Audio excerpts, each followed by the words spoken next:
वालेकुम स्टूडेंट्स। हमने सबसे पहले सबक को पढ़ा था।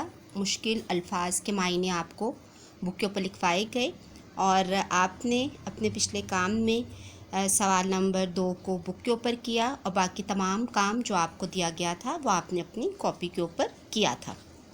अब यहाँ पे सवाल नंबर 1 है कि दर्ज झैल के मुख्तसर जवाब तहरीर करें। पहला सवाल है कि परिंदों को फ़िज़ा में उड़ते देख कर इंसान के दिल में क्या ख्वाहिश पैदा होती थी। क्या ख्वाहिश होती थी कि वो भी परिंदों की तरह फ़िज़ा में उड़े। बुक के ऊपर ही इसका आंसर मौजूद है।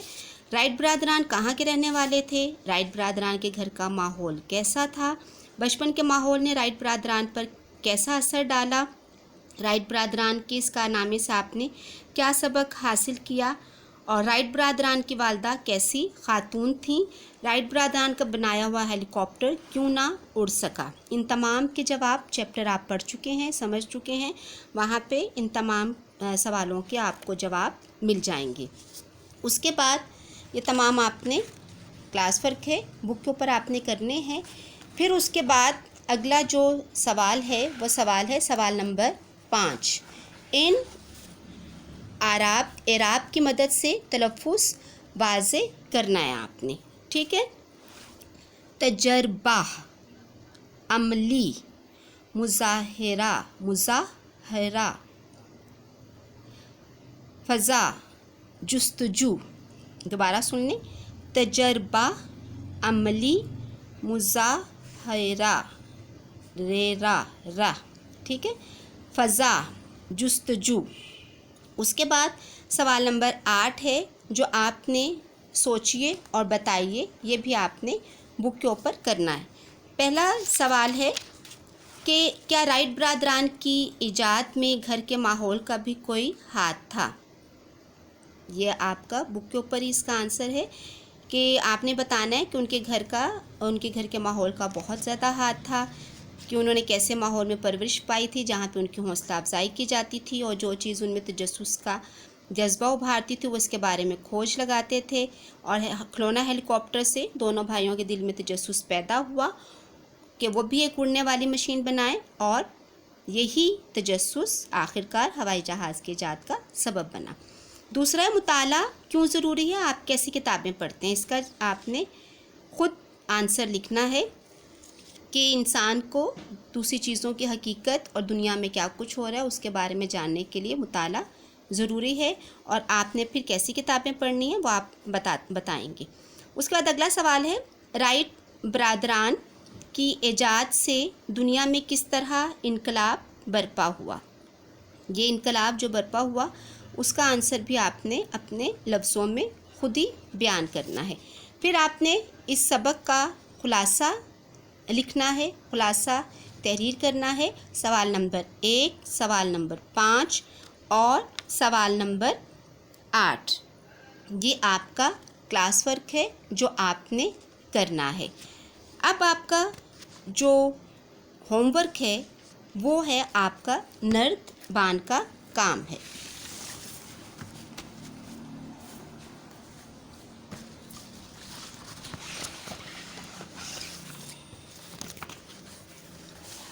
वो आपके मुरक्कबात उन्होंने दिए हुए हैं कि मुरक्कबात क्या होते हैं आपने बताना है। पहले आपने इसकी डेफिनेशन को अच्छी तरीके से पढ़ लेना है कि ऐसे अल्फाज जो 2 लफ्ज़ों से मिलकर बने हों, 2 अलग अलग लफ्ज़ मिलें तो वो मुरक्कब बनते हैं। जैसे खूब जिसका मतलब है अच्छा, सूरत, शक्ल, ये 2 लफ्ज़ मिले तो बना खूब सूरत। नेक, सीरत, सीरत कहते हैं किरदार को, आदतों को, नेक अच्छी। उसके बाद है तार, घर, तार कि जहाँ पर घर जगह, तार जहाँ पे आप अपनी डाक या कोई भी इस तरह की चीज़ भेजी। बैल, गाड़ी, गाड़ी एक अलग लफ्ज़ है और बैल एक जानवर है, यानी कि 2 लफ्ज़ों को मिलाकर एक ऐसा मुरक्कब बने कि जो हम इकट्ठे बोलें, लिखें और उनके मतलब भी दोनों के मिलते जुलते हों, अच्छे हों। پھر ہے یہ مرکبات جن دو لفظوں سے مل کر بنے ہیں ان میں سے ہر ایک بامعنی ہے، کوئی بھی بے معنی لفظ نہیں ہے اور الگ الگ بھی استعمال ہوتے ہیں، جیسے خوب تر، صورت نیک اچھی سیرت، خوش بری صورت، یہ الگ الگ بھی ہم استعمال کرتے ہیں، نیک انسان، نیک کام، سیرت اچھی سیرت، پھر تار، تار بھیجی، گھر یہ میرا گھر ہے، بامعنی الفاظ ہیں۔ مزید انہوں نے مثالیں دی ہوئی ہیں کہ اندھیرا کھاتا، بن مانس، برق رفتار، خوش نویس، نیک چلن، فاقہ مست، نمک حرام۔ اندھیر کھاتا، اندھیر یعنی کہ جہاں پر کھاتا کہتے ہیں کہ جہاں پہ ہم اپنی چیزوں کا حساب کتاب رکھتے ہیں، اور اندھیر کہ جہاں پہ آپ نے غلط بیانی کی بھی ہو، جہاں پہ آپ نے جیسے اندھیرے میں ہمیں کچھ نظر نہیں آتا، اس طرح آپ نے بغیر دیکھے بغیر سوچے آپ نے وہاں پر ان چیزوں کا حساب کتاب کیا ہوا ہو۔ بن مانس یہ ایک جانور کا نام ہے، لیکن بن عموماً کہتے ہیں اولاد کے سلسلے میں، بن دیکھے بغیر دیکھے جیسے آپ کہہ دیتے ہیں، بن سنے کہ جیسے بغیر سنے، اور مانس کہتے ہیں اچھا بھلا۔ برق تیز رفتار جو بہت چلنے میں تیز ہو۔ خوش نویس، خوش کہتے ہیں اچھا، نویس کہتے ہیں عمدہ بہترین، کہتے ہیں خوش نویسی یعنی کہ خوبصورت لکھائی۔ نیک چلن، چلن عادت کو نیک اچھی۔ فاقہ مست، فاقہ کہتے ہیں بغیر کھائے پیے، مست کہتے ہیں یہ مست انسان ہے کہ یہ اپنی زندگی میں مست ہے، مگن ہے، یعنی کہ جو جس سے فاقے میں بھی کوئی پریشانی نہ ہو اور وہ بھوک پیاس کو بھی آسانی سے برداشت کر لے۔ نمک حرام کہ جو آپ کا کھائے، نمک جو ہم چیزوں میں استعمال کرتے ہیں، اور حلال اور حرام یعنی کہ حرام جو بری چیزیں، یعنی کہ آپ کا کھائے بھی اور آپ کے ساتھ وہ وفا نہ کرے۔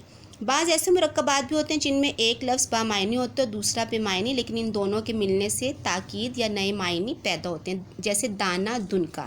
اب دانا بامعنی ہے، دنکا بے معنی ہے۔ بات بامعنی ہے اور چیت بامعنی نہیں ہے۔ دوڑ دھوپ، دوڑ یعنی کہ کوشش کرنا، سخت محنت کرنا۔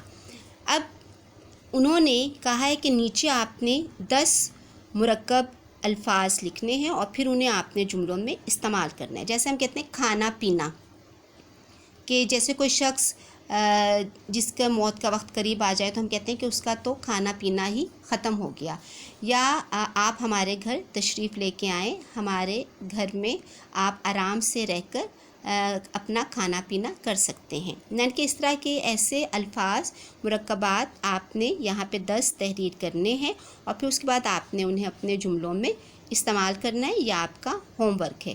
جیسے کھانا پینا، چال ڈھال، رہن سہن، چلتے پھرتے، مار پیٹ، کام کاج، خیر خواہ، بدصورت، نیک سیرت، بد چلن، سست رفتار، گھڑ سوار، یہ سارے ایسے الفاظ ہیں، مرکب ہیں جو ہم اپنی روزمرہ زندگی میں استعمال کرتے ہیں، اور آپ نے ایسے ملتے جلتے الفاظ کو یہاں پہ تحریر کرنا ہے اور پھر اس کے بعد آپ نے ان کا جملے بنانے ہیں۔ یہ آپ کا ہوم ورک تھا۔ آپ کا اردو الف کا جتنا کام ہے وہ آپ کا کلاس ورک ہے، اور اردو بے کا جو نردبان کا کام ہے وہ آپ کا ہوم ورک ہے، جسے آپ نے نردبان کے اوپر ہی تحریر کرنا ہے، سمجھنا ہے۔ یہ میں نے آپ کو مثال کے طور پہ مرکبات دیے تھے، آپ نے اپنے پاس سے بہتر اسی طرح کے ملتے جلتے مرکبات بنا کے اور پھر ان کے لکھنے ہیں اور پھر ان کے آپ نے جملے بھی تحریر کرنے ہیں۔